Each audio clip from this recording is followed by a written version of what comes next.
किया आप ये चाहते हैं कि आपका दिमाग हमेशा आपके कंट्रोल में रहे और आप इससे अपनी मर्जी के मुताबिक काम ले सकें। अगर आप यही चाहते हैं तो इस वीडियो को आखिर तक ज़रूर देखिए।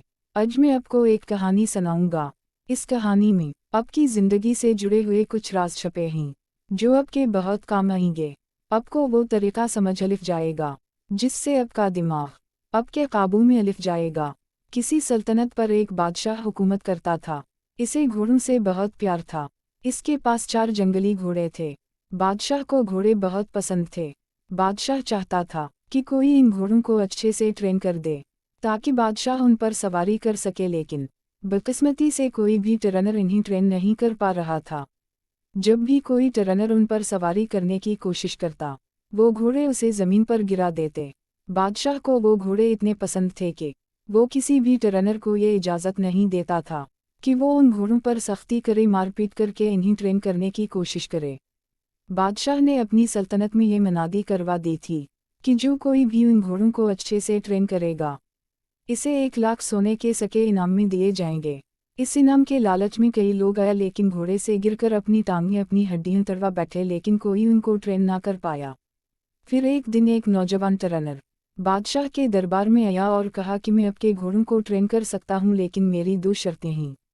बादशाह थोड़ा हैरान हुआ। फिर उसने पूछा कि बताओ क्या शर्तें हैं तुम्हारी। ट्रेनर बोला कि मेरी पहली शर्त तो ये है कि इन घोड़ों को ट्रेन करने के लिए मुझे 1 साल का वक्त दिया जाए, और मेरी दूसरी शर्त यह है कि मुझे काफ़ी बड़ी और खुली जगह दी जाए जिसमें मैं इन घोड़ों के साथ रहूँगा।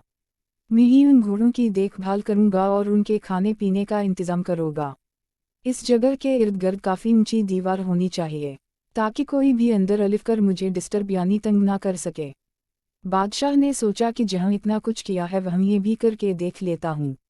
बादशाह ने कहा ठीक है, तुम कल से अलिफ जाना, तुम्हारी सारी शर्तें पूरी कर दी जाएंगी। वो ट्रेनर वादे के मुताबिक लगी और सभी घोड़ों को एक बड़े से बारे में ले जाकर के उसने खोला छोड़ दिया।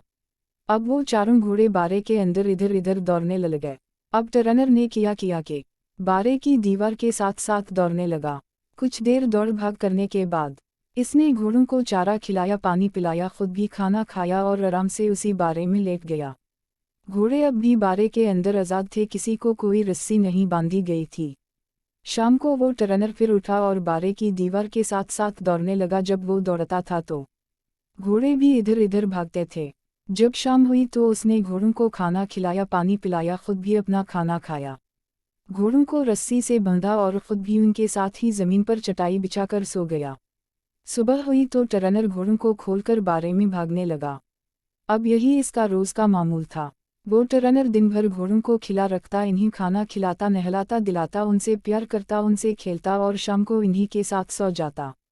आहिस्ता आहिस्ता घोड़ों को ये लगने लगा था कि ये ट्रेनर उनका दोस्त है, क्योंकि जब से वो ट्रेनर आया था वो चारों घोड़े आज़ादी महसूस करने लगे थे। घोड़े भी अब ट्रेनर को प्यार करने लगे थे। ऐसा करते करते 6 महीने गुजर गए।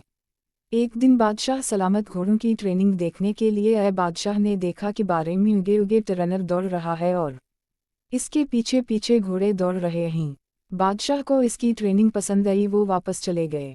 जब 1 साल पूरा हो गया तो बादशाह को पैगाम भिजवाया गया कि घोड़े बिल्कुल ट्रेन हो चुके हैं, बिल्कुल तैयार हैं। बादशाह खुशी खुशी इन्हें देखने के लिए आया। जब बादशाह वहां पहुंचा तो ट्रेनर ने बारी बारी चारों घोड़ों को लगाम डालकर उन पर सवारी करके दिखाया। सभी घोड़े आराम से बारे के किनारे किनारे दौड़ लगे थे। किसी घोड़े ने भी ट्रेनर को गिराने की कोशिश नहीं की। बादशाह ने पूछा कि यह तुमने कैसे किया? ऐसा तो कोई भी नहीं कर सका, तुमने ये खास काम कैसे किया? ट्रेनर ने कहा कि पहले मैं उनके साथ रहकर उनको आज़ादी देकर उनका दोस्त बन गया। फिर मैंने उनका एतमाद हासिल किया, फिर मैं उनके साथ दौड़ता था तो ये भी मेरे साथ साथ दौड़ते थे। फिर आहिस्ता आहिस्ता मैंने उनकी पीठ पर काठी रखने की कोशिश की। शुरू में ये इसे गिरा देते थे, फिर आहिस्ता आहिस्ता ये सीट को लेकर दौड़ने लगे। फिर मैं उनकी कमर पर बैठता था। जब ये खड़े रहते थे कुछ देर बैठता था और फिर उतर जाता था। जब घोड़े मुझे पीठ पर बिठाने लगे तो फिर मैं उनकी पीठ पर बैठकर उनको दौड़ाने लगा। अब नतीजा आपके सामने है। बादशाह ये जानकर बहुत खुश हुआ। इसने उसे सोने के सिक्के भी दिए और उसे हमेशा के लिए उन घोड़ों की देखभाल के लिए नौकरी पर भी रख दिया।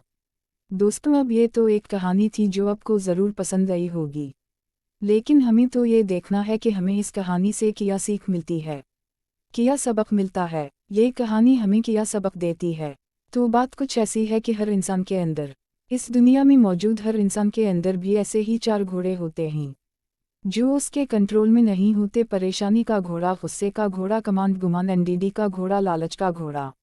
और कहानी में जो टर्नर है वो है आपका दिमाग, आपकी अकल, आपकी समझदारी। आपको अपनी अकल से इन चारों घोड़ों को ट्रेन करना चाहिए ताकि ये चारों चीज़ें, चारों घोड़े आपके कंट्रोल में रह सके।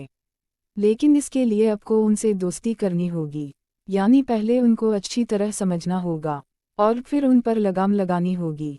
और ये सब सब्र से आहिस्ता आहिस्ता ही होगा, जोर ज़बरदस्ती से और एक ही दिन में ये कंट्रोल नहीं होंगे।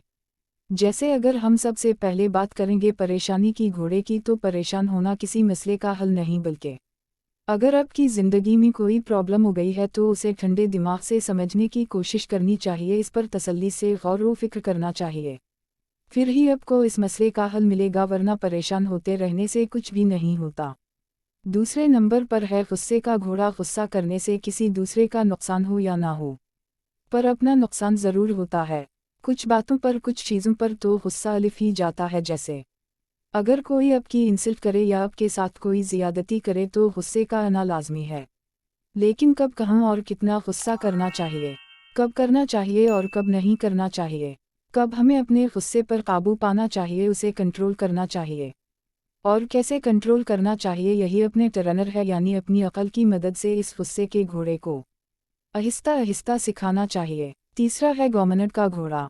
ये काम मैं कर सकता हूँ, उसे खुद एतिमादी कहीं, लेकिन ये काम सिर्फ मैं ही कर सकता हूँ, इसे घमंड कहेंगे। हमें खुद पर एतिमाद करना चाहिए, खुद पर फख्र करना चाहिए, लेकिन खुद पर कभी भी घमंड नहीं करना चाहिए। यही बात हमें अपनी अकल के ज़रिए इस तीसरे घोड़े को समझानी चाहिए। चौथा घोड़ा है लालच। लालच अगर इल्म का हो तो अच्छा है, लेकिन अगर जहालत और बेइल्मी का हो तो बुरा। लालच अगर सही तरीके से, समझदारी से, मेहनत से रिज़्क़ हलाल कमाने का हो तो अच्छा है, लेकिन लालच जल्दी से, गलत तरीके से, नाजायज़ कामों से दौलत हासिल करने का तो बुरा। यही फ़र्क अपने इस चौथे घोड़े यानी लालच को समझाना चाहिए और ज़िंदगी में हर रोज़ कुछ नया सीखो, नया सोचो, नया करो, लर्न करो और अपनी ज़िंदगी को पुरसुकून बनाएं। अगर आपको हमारी ये आपको समझाने की कोशिश पसंद आई है तो वीडियो को लाइक, शेयर और चैनल को सब्सक्राइब लाजमी कीजिएगा।